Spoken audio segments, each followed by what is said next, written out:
அவளை சின்ன வயசுல இருந்தே வந்து பயந்து பயந்து எங்கேயுமே விடலை. அவட்ட போய் இந்த கார்டை கொடுப்போம், எப்படி ஃபீல் பண்றான்னு பார்ப்போம். வாட் இஸ் திஸ் டா? உனக்கு 2 வீலருக்கும் சேர்த்து போட்டிருக்கு.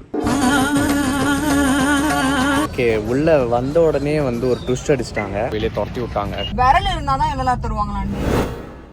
ஹே டேஸ் எல்லாருக்கும். ஸோ இன்னைக்கு என்ன வீடியோ அப்படின்னு பார்த்தீங்கன்னா, ஆக்சுவலாக வந்து ஒரு சின்ன கிஃப்ட்டுன்னு வச்சுக்கலாமே. கிஃப்ட்டு இல்லை என்னவோ வாட்டவர், இது ஒரு ஜாலியான ஒரு வீடியோ. ஸோ என்ன அப்படின்னு பார்த்தீங்கன்னா, ஜானுக்கு வந்து ரொம்ப நாளாக கார் ஓட்டணுன்றது ஆசை. ஈவன் ஒரு 5-6 இயர்ஸ் முன்னாடி ஒரு பிளாக் கூட நாங்கள் போட்டிருப்போம், லைக் என்னன்னா கார் வந்து ஓட்டுறதுக்கு ட்ரை பண்ணுறா அப்படின்னு. ஃபுல் அண்ட் ஃபுல் இதை தான் ட்ரைவ் பண்ணிட்டு இருக்கிறா.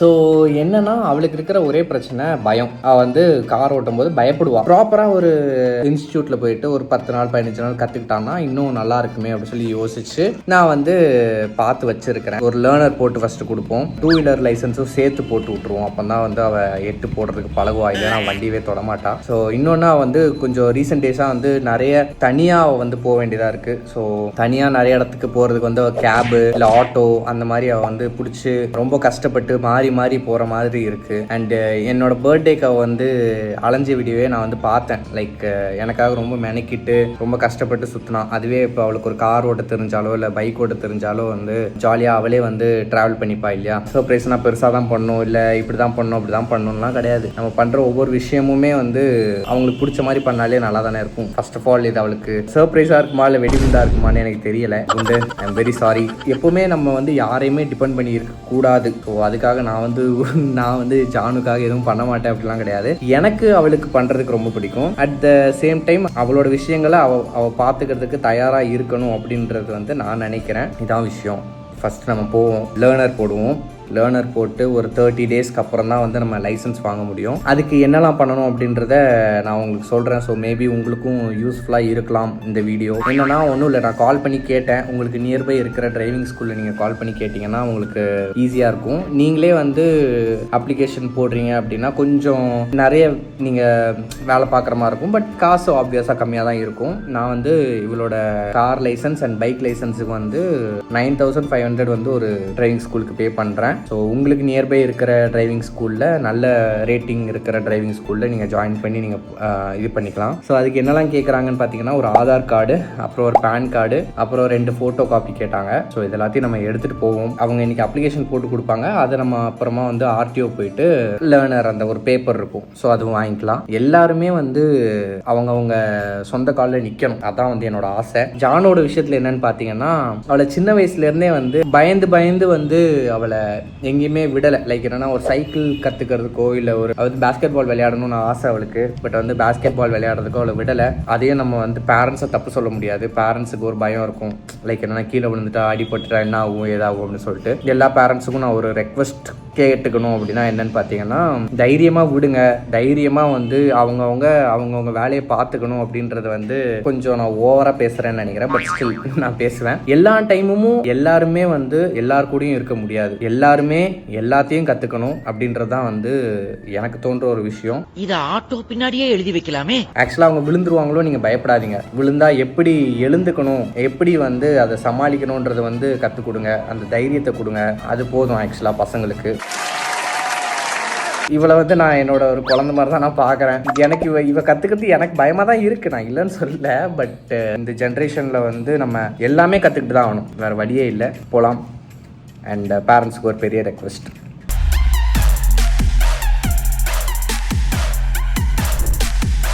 ஓகே, ஸோ வந்து கொடுத்தாச்சு. அதாவது லேர்னர் லைசன்ஸ் தான் ஃபஸ்ட்டு கொடுப்பாங்க. அதுக்கு வந்து அப்ளிகேஷன் போட்டிருக்கோம். இன்றைக்கி வந்து ஃப்ரைடே.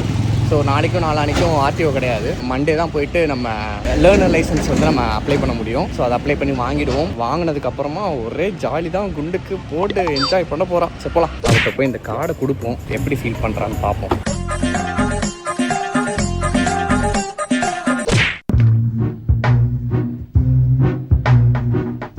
குண்டு,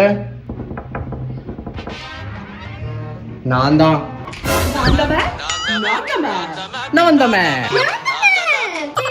வீடியோ எடுக்கிறேன்னு சொல்லவே இல்லை. நான் கொஞ்சம் ஸ்டைலா வந்திருப்பேன். நான் தான் மேப்னு வெளியே வரேன். என்ன மேப்? மெண்டல் பிடிச்சிட்டு உங்களுக்கு மெண்டல் பிடிச்சிட்டு. நீ தான் மேப்பா? உனக்கு ஃபர்ஸ்ட் இங்க இருந்து பக்கத்து ரூட் போறதுக்கு ரூட் தெரியுமா? மேப் இருக்குல்ல, மேப்ல போட்டேன். இல்ல புரியல. அப்ப நான் தான் மேப்ன்ற. நான் தான் மேப், என் கையில இருக்கிற ஃபோன் தான் மேப். இதான் இப்ப புது ட்ரெண்ட். சரி, புது தெருக்கு இப்படி போ. புது தெருக்கு இப்படி போ. எல்லாம் இது வாட் இஸ் திஸ் டா? ஏய் ஐயோ, டிரைவிங் ஸ்கூலா? ஐயோ, நான் பயம்டே எனக்கு. ஓ, தனியா சொல்லாம எதுக்குடா பண்ண? தனியா போய் கத்துக்கோ எல்லாத்தையும். இந்த உலகத்தையே வென்று வா. அகைன் இது ப்ரமோஷன்லாம் கிடையாது. நான் ஏன் இந்த இதை சூஸ் பண்ணேன் அப்படின்னா இதுல தான் சிமுலேட்டர் இருக்கு. ஸோ உனக்கு 4 days வந்து சிமுலேட்டர்ல சொல்லி கொடுப்பாங்க. சிமுலேட்டர் நீ ரூம்குள்ளேயே உட்காந்து இந்த கார், அந்த ஸ்டீரிங்கு, அந்த ஆக்சிலரேட்டர் அது எல்லாமே அதிலே கத்துப்பேன். ஏன்டா சொல்லிக்கிற? முதுகெலும்புலாம் தெரியுதுடா. அதுக்கப்புறம் தான் நீ வந்து ப்ராக்டிக்கல் கிளாஸ்க்கே போவ. ஆக்சுவலா இவளுக்கு பிரச்சனையே இல்லை. இவ வந்து ஓட்டுவா, கியர்லெஸ் ஆட்டோமேட்டிக் தான் ஓட்டுவா. ஸோ வந்து இன்னும் அதுவுமே எனக்கு இந்த ரோட்ல நம்ம சென்னை டிராஃபிக்லாம் ஒரு ஹைவேஸ்ல அப்புறம் கொஞ்சம் ஓட்டுவான்னா எப்படி, அதாவது நான் வந்து ஸ்டீரிங் பிடிச்சிக்கணும், ஆக்சிலரேட்டர் உட்காந்துக்கணும், ஸ்டியரிங்கும் நான் தான் பிடிப்பேன். அப்பப்போ நீ ஹெல்ப் பண்ணு. ஃபிளாஷ்பேக். ஏன் இப்படி ரைட்ல போற? சமய ஏற ரைட்ல ரோட் இங்க இருக்கு. ஸ்டியரிங் நீயே பிடிச்சிட்டனா மேனுவல் கார்ல ஓட்டுறதுக்கு என்ன இருக்கு? அதான் ஸ்டீரிங் கண்ட்ரோலும் ஒரு 75% நான் தான் பண்ணணும். நீ 25 அன்னைக்கு கூட நான் அங்க இருந்து ஓட்டிட்டேன். போய் தொலை. ப்ராப்பரா ஒரு கிளாஸுக்கு போய் கத்துக்கோ. ஆனா இது மேனுவல் சொல்லி தருவாங்களா? இதுல இன்னொன்னு நீ பாத்தியா, உனக்கு 2 வீலருக்கும் சேர்த்து போட்டிருக்கு. அப்படியா? ஆமா. யாண்டே 2 வீலர் தான் நான் ஓட்டுவேனே, எதுக்கு அங்க அவங்க கிட்ட போய் கத்துக்கணும்? 2 வீலர் தான் நான் ஓட்டுவேனே, ஓட்டுவேனே. அப்படி எட்டு போட்டு காட்டணுமா? ஆமா. அந்த அளவுக்கு ஓட்ட தெரியாதே. அதுக்கு நான் இருக்கேன்ல, அவனுக்கு சொல்லி தரேன். சரியா? போன உடனே நம்ம கார்ல எல் போர்டு ஓட்டிடுவேன். நீ வேணும்னா வேற கார் வாங்கிக்கலாம். புது கார் எடுத்து கொடுத்து இது ஓட்டிடுவேன். அந்த புது கார்ல எல் போர்டுன்னு ஓட்டணுமா? ஆமா, BMW வாங்கி கொடுத்தனா அதை நான் எல் போர்டுன்னு ஓட்டிப்பேன். குசும்ப பத்தியாடா. ராம் வந்து சில பல கோர்ஸ் எல்லாம் பண்றாங்க. நாங்க 2 பேரும் நிறைய பண்றோம், ரீசெண்ட் டேஸ்ல பண்ண போறோம். சோ நான் வந்து உன்னை பிக்கப் எல்லாம் பண்ணுவேன். அப்போ கார்ல அப்படி where is my husband Ram Balaji? He is studying here. Can you please ask him to come?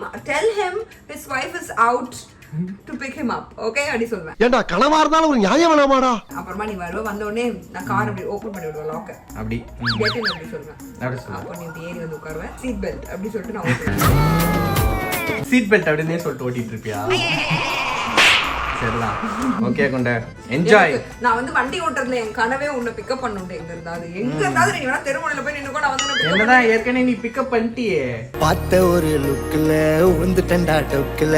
அந்த பிக்கப் இல்லடா, உன்னை வந்து கார்ல வந்து நான் பிக்கப் பண்ணுவேன். ஓகே. உன்னை நான் டிராப் பண்ணுவேன். எனக்கு இது ரொம்ப ஆசை. அதே மாதிரி பைக்ல நான் போய் உன்னை பிக்கப் பண்ணுவேன், உன்னை டிராப் பண்ணுவேன். எங்க இருந்தாலும் நான் உன்னை கூட்டு போய் கூட்டுடுவேன். இதெல்லாம் ஒரு ஆசையா? நீ என்ன டிபெண்ட் பண்ணி இருக்கணும். பாரு நீ சொல்லணும், ஏ கொண்டு வந்து என்ன கூட்டு போ. நான் எப்படி உன்ட்ட சொல்றேன்? என்ன கூட்டிட்டு போறா, ரோட்ல நிக்கிறேன், பயமா இருக்கு. அந்த மாதிரி நான் சொன்னமா? ஆமா, நான் கேக்குறேன். நான் வருவேன். வெயிட் பண்ணு அப்படி சொல்லிட்டு கட் பண்ணிட்டு அப்புறம் இது 2 கேல பண்ணுவேன்டா.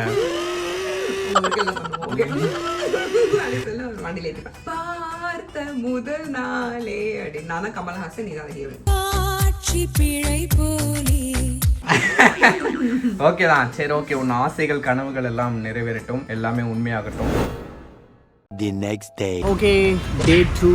ஸோ வந்து எல் ஸ்டிக்கர் வாங்கியாச்சு. லைஃப்லயே நான் இப்படி சொல்றேன்னு நினைக்காதீங்க, மேபி ஒரு சிலருக்கு பிடிக்கும், ஒரு சிலருக்கு பிடிக்காது. லைஃப்லயே எனக்கு பிடிக்காத ஒரு விஷயம் வந்து எல் ஸ்டிக்கர் ஒட்டி கார் ஓட்டுறது. அது தப்பு இல்லை. ஆக்சுவலாக வந்து எல் ஸ்டிக்கர் ஒட்டி கார் ஓட்டும் போது கண்டிப்பாக எல் ஸ்டிக்கர் ஒட்டிட்டு தான் போகணும். அதான் நம்மளுக்கும் மற்றவங்களுக்கும் சேஃபு. பட் நான் கற்றுக்கிட்ட போதும் சரி, வர அந்த காக்கா தொலை தாங்க முடியலையே. நான் கற்றுக்கும் போது கூட நான் எல் ஸ்டிக்கர் ஒட்டினதே கிடையாது. ஏன்னா எனக்கு அது என்னமோ எனக்கு ஒரு ப்ரெஸ்டீஜ் இஷ்யூ மாதிரி எனக்கு ஃபீல் ஆகும், ஒரு ஈகோன்னு வச்சுக்கோங்களேன். ஆமா, இவர் பெரிய கப்பல் வியாபாரி. ஸோ அதனால எனக்கு வந்து எல் ஸ்டிக்கர் வந்து ஒட்ட பிடிக்காது. வேறு வழி இல்லை. நம்ம வீட்டு குயினுக்கு வந்து நம்ம இதெல்லாம் பண்ணி தான் ஆகணும். என்னோட செல்ல குட்டியில் வந்து நம்ம வந்து இப்போ எல் ஸ்டிக்கர் ஒட்ட போகிறோம். அதாவது நம்ம தாசன் நான் சொல்கிற மாதிரி கோடி ரூபாய் கொடுத்தாலும் ஒரு சில விஷயங்கள்லாம் பண்ண மாட்டேன்னு இருப்போம் தெரியுமா? அதுல முதல் விஷயம் இது. ஆனால் இப்போ கோடி ரூபாய் யாரும் கொடுக்கல. பட் வந்து நான் பண்ணுறேன். சரி ஓகே, அது ஒரு பக்கம் இருக்கட்டும். நான் வந்து இது அமேசானில் வாங்கினேன். ஸோ இது என்னன்னு பார்த்தீங்கன்னா, ஒரு ஐயோ ரொம்ப சீக்கிரமாக கற்றுக்கிட்ட உடனே நான் மொதல் காரியமாக வந்து பிச்சு தான் ஃபஸ்ட்டு வேலை எனக்கு இதுதான்.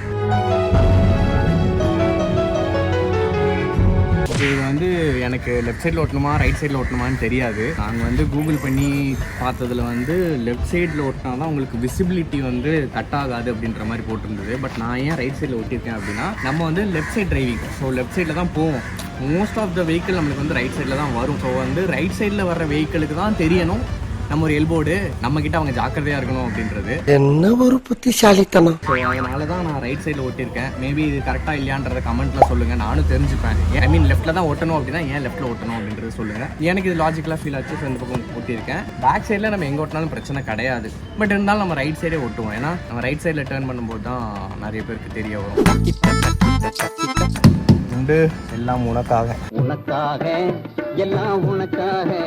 நிறைய பேருக்கு ஈவன் ரிலேட் ஆகுமான்னு கூட தெரில நான் ஏன் இவ்வளோ கதறேன்னு. தயவு செஞ்சு ரிலேட் ஆகிறவங்க வந்து கமெண்ட்ல வந்து சொல்லுங்க. இல்லைன்னா என்ன தான் கழுவி ஊற்றுவாங்க. என்னடா நீ ஓவரா ஸ்டிக்கர் ஓட்டுறதுக்கு ஓவரா சீனை போடுற அப்படின்னு. மண்டே போயிட்டு நம்ம லேர்னர் லைசன்ஸ் வாங்கிட்டோம் அப்படின்னா அதுக்கப்புறம் ஜாலியாக வந்து எங்கே வேணாலும் மேடம் ஓட்டலாம். எனக்கு தெரிஞ்ச வரைக்கும் நம்ம லேர்னர் வாங்கின இடத்துல ஒரு 11 கிலோமீட்டர் ரேடியஸ்குள்ள தான் ஓட்டணுன்ற மாதிரி நான் கேள்விப்பட்டிருக்கேன். இது என்னடா புது பொருளியா இருக்கு? உண்மையா இல்லை மித்தான்றது எனக்கு தெரியல. நம்ம அதை வந்து பார்ப்போம். பார்த்துட்டு நான் உங்களுக்கு அப்டேட் பண்ணுறேன்.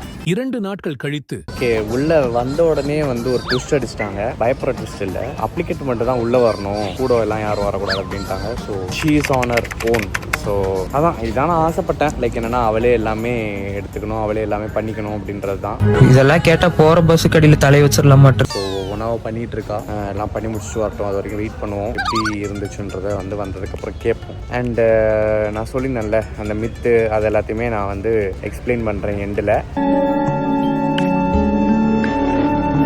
உங்களுக்கு ஏதாவது வந்து டவுட் இருக்குது அப்படின்னா நீங்கள் கேளுங்க. அதை நான் வந்து நான் இங்கே கேட்டு சொல்கிறேன். அதாவது இந்த நான் டிரைவிங் ஸ்கூலில் ஒரு காண்டாக்ட் வாங்கியிருக்கேன்ல, ஸோ அவங்ககிட்ட கேட்டு சொல்கிறேன். அப்படி இல்லை அப்படின்னா நான் வந்து உங்களுக்கு ரிசர்ச் பண்ணி கூட நான் உங்களுக்கு சொல்கிறேன். ஸோ உங்களுக்கு ஏதாவது டவுட் இருந்ததுன்னா நீங்கள் வந்து கமெண்ட்டில் போடுங்க, நான் வந்து தேடி கண்டுபிடிச்சு சொல்கிறேன். காத்திருந்து காத்திருந்து காலங்கள் போகுதடி. பார்க்கில் உட்காந்துருந்தேன். பார்க் விட்டு வெளியே துரத்தி விட்டாங்க. க்ளோசிங் டைமா அகெயின் 4 o'clock தான் ஓப்பன் பண்ணுவாங்க. ரொம்ப ஓவர்டா இது. ஆனால் போங்கடா, நான் போய் காரில் வெயிட் பண்ணுறேன், வரட்டும். ஆக்சுவலாக காரில் வேறு பெட்ரோல் இல்லை, போய் காரில் பெட்ரோல் போட்டு வந்துடும். வெளியே ஓகே, பயங்கர டயர்ட் ஆயாச்சு. போனதும் வந்து சொல்லிட்டாங்க அப்ளிகண்ட்டை மட்டும் உள்ள அனுப்புங்க, நீங்க வெளியே போங்க அப்படின்னு துரத்தி விட்டாங்க. அதுக்கப்புறம் அத்தாடி நீ உடனே ரியாக்ஷனை பார்த்துருக்கணும் அப்படின்னா. அதுக்கப்புறம் சரி ஓகே நம்ம வந்து செய்யணும் அப்படின்னு செயல்பட்டே ஆகணும் அப்படின்னு சொல்லிட்டு அப்படின்னு எடுத்துட்டு போயிட்டேன். இந்த வெறி நம்ம கிட்ட இல்லாதனால தான்டா நாம இன்னும் டீ ஊத்தி கொடுத்துட்டு இருக்கோம். போயிட்டு அதுக்கப்புறம் அங்க போயிட்டு விரல் இருந்தாதான் எல்லாம் தருவாங்களாண்டி. எல்லா விரலும் இருக்கணுமா கால்ல, கை எனக்கு பத்தி தெரியல, கால்ல இருக்கணுமா. அதுக்கப்புறம் வந்து ஒரு விரல்ல சின்னதா அடிபட்டு இருந்துச்சுன்னா கூட பிசிக்கலி ஃபிட்னஸ் சர்டிபிகேட் வாங்கிட்டு வரணும். ஆக்சுவலி புது ரூல்ஸா இருக்கு. எனக்கு புரியல. அப்படியா? நான் வாங்கி 10 வருஷம் ஆயிடுச்சு. மேபி உங்க காலை செக் பண்ணிருப்பாங்க. இல்ல ஷூரா செக் பண்ணல. எனக்கு எதனால அது தெரிஞ்சதுன்னா அவங்க எல்லாத்தையும் செக் பண்ணிட்டு தான் இருந்தாங்க. அவ்வளோ அவங்க செக் பண்ணாங்கன்னே தெரியல. எப்போ தெரிஞ்சதுன்னா ஒருத்தருக்கு உண்மையாவே விரல்ல பிரச்சனை இருந்தது. அவரு சாக்ஸ் போட்டு மறைச்சிட்டு வந்திருந்தாரு. அப்ப வந்து அவங்க பாத்துட்டு ஏன் சாக்ஸ் போட்டிருக்கீங்க கழட்டுங்க. சாக்ஸ் போட்டு செருப்பு போட்டிருந்தாரு, அவர் ஷூ போட்டிருந்தா கூட தெரிஞ்சிருக்காது. டேய் நீ வசமா சிக்கிட்ட கழட்டுங்க அப்படின்ட்டாங்க. அதுக்கப்புறம் அவர் கழட்டி பார்த்தா அவருக்கு ஒரு விரல் பிரச்சனை, அதனால அவர் கொடுக்க முடியாதுன்ட்டாங்க. அதுக்கப்புறம் வந்து எல்லாரையுமே ஷூவை கழட்டி காட்டுங்கன்ட்டாங்க. அப்ப காட்டுவோம் எதை. அதுக்கப்புறம் வந்து லெசன்லாம் எடுத்தாங்க. ஹேண்ட் சிக்னல் எப்படி காட்டுவீங்க அப்படின்னாங்க. ரைட்ல போனா ரைட்ல காட்டுவோம், லெஃப்ட்ல போனா லெஃப்ட்ல காட்டுவோம் அப்படின்னு. செருப்பு கட்டி எடுப்பேன் அப்படின்னு. ரைட்ல போனா அதாவது இண்டிகேட்டர் ஒர்க் ஆகல, ரைட்ல போனா இப்படி காட்டணுமா, லெஃப்ட்னா இப்படி காட்டணுமா. அதுக்கப்புறம் ஸ்லோ, இது வந்து ஸ்லோ, இது வந்து ஸ்டாப். அதுக்குள்ள போய் எவ்வளவு கத்து வந்திருக்கோம். இதெல்லாம் எனக்கு சொல்லி கொடுத்தாங்க. பட் ஆனா இது வந்து எனக்கு டிரைவிங் கிளாஸ்ல தான் சொல்லி கொடுத்தாங்க. இவங்க உட்காந்து இதெல்லாம் சொல்லிட்டு இருந்தாங்க. பரவாயில்ல, ஆக்சுவலா நல்லா ஆக்டிவா இருக்காங்க. ரொம்ப நல்லவங்க, எனக்கு ரொம்ப பிடிச்சது. அவங்கள செம்ம ஸ்வீட்டா பொறுமையா பேசினாங்க. காரோட தெரியுமான்னு கேட்டாங்க அப்படின்னு. பேசிக்ஸ் தெரியும் அப்படின்னு. I'm impressed. பேசிக்ஸ் தெரியுமா அப்படின்னாங்க. அப்படியா? சிரிச்சாங்க சும்மா நான் பேசுறதுக்கு. அதுக்கப்புறம் வந்து அந்த மாதிரி ஆனா நல்லா போச்சு. ரொம்ப நேரம் என்னடா விட மாட்டாங்க அப்படின்னு இருந்தது. ஆனா சூப்பரா செமையா போய் லேர்னர் வாங்கியாச்சு. அதாவது எல்லாமே ப்ராசஸ் முடிஞ்சிச்சு. இதுக்கப்புறம் கொடுப்பாங்க. அப்புறம் அடுத்து நாங்கள் ஊருக்கு போகிறோம். I have to drive the car to Tirunelveli for 12 hours. It's like very easy for me. I can just nail it, you know. I'll see you guys later. Hello. இன்னொன்று என்னன்னா, நீ லேர்னர் போட்ட அப்படின்னா 11 கிலோமீட்டர் ரேடியஸை தாண்டக்கூடாது. 11 கிலோமீட்டர் ரேடியஸ்க்குள்ள தான் நீ car ஓட்டணும். அதாவது வீட்டை சுத்தியா? ஜோக்கே. ஆமா, நம்மளோட ஆதார் அட்ரஸ் இருக்குல்ல, அதுல இருந்து 11 கிலோமீட்டருக்குள்ள தான் நீ சுத்தணும் அப்படின்னு என்ன ஏமாத்துனாங்க. அவனை செருப்பால் அடிப்பேன்னு சொல்ற உரிமை எனக்கு இருக்கா இல்லையா? தெரியுமா உனக்கு? நான் பயந்துட்டேன். 11 கிலோமீட்டருக்குள்ள இந்த டிராபிக்ல எங்க நான் சுத்திட்டே இருப்பேன். இல்ல உண்டு, என்ன விஷயம்னா நான் வந்து லேர்னர் போடும்போது எனக்கு இந்த மாதிரி ஒரு தப்பான ஒரு மிஸ்கன்செப்ஷன், மிஸ்லீடிங் இன்ஃபர்மேஷன் கொடுத்துட்டாங்க. நானும் பயந்து வண்டி ஓட்டுவேன். ஆக்சுவலா நான் உங்களுக்கு சொல்லிக்கிறேன், நம்ம வந்து லேர்னர் லைசன்ஸ் போட்டோம் அப்படின்னா நம்ம இந்தியாக்குள்ள எங்க வேணாலும் ஓட்டலாம். காரா இருந்துச்சு அப்படின்னாலும் சரி, பைக்கா இருந்துச்சுனாலும் சரி, எந்த மூளை முடுக்கு, ஹைவேஸ், 4வேஸ், எந்த வேஸா இருந்தாலும் சரி நீங்க வந்து ஓட்டிக்கலாம். பட் அங்க வந்து ஒரு சில கண்டிஷன்ஸ் வைக்கிறாங்க. என்னது? கார் அப்படின்னா ஃப்ரண்ட்லயும் பேக்லயும் வந்து அந்த எல் ஸ்டிக்கர் ஒட்டி இருக்கணும். அண்ட் நீங்க டிரைவ் பண்ணும்போது, அதாவது லேர்னர் லைசன்ஸ் போடும்போது பக்கத்துல வந்து ப்ராப்பரான லைசன்ஸ் வச்சிருக்கிற ஒருத்தவங்க வந்து கூட இருக்கணும். பைக்குக்கு எனக்கு தெரியல, அது மட்டும் நான் பார்த்துட்டு சொல்றேன். பைக்ல வந்து உங்களுக்கு கோ பேசஞ்சரா வராங்கல்ல, அவங்க கிட்ட ப்ராப்பர் டிரைவிங் லைசன்ஸ் இருக்கணும். அப்ப நான் அதை மட்டும்தான் நீங்க வந்து ஓட்ட முடியும். தனியா ஓட்டக்கூடாது, பேசஞ்சர்ஸ் வச்சு ஓட்டக்கூடாது. லைக் விச் மீன்ஸ் அம்மா ஓட்ட தெரியாதவங்க எல்லாம் வச்சு ஓட்டக்கூடாது, அவங்க வச்சு தனியா ஓட்டக்கூடாது. இதெல்லாம் ஓட்டினா கிரைம். நான் ஃபாலோ பண்ணிடுவேன், கிரைம் ரேட் ஏத்த மாட்டேன். சோ பட் எனிவேஸ் அசால்ட்டா வந்து மாஸ் பண்ணியாச்சு. இதுக்கப்புறம் டிரைவிங்னு எனக்கு ஒரு டிரைவிங் ஸ்கூல் வச்சிடலாம்னு இருக்கேன். டிரைவிங் ஸ்கூல் வச்சிருவோம்.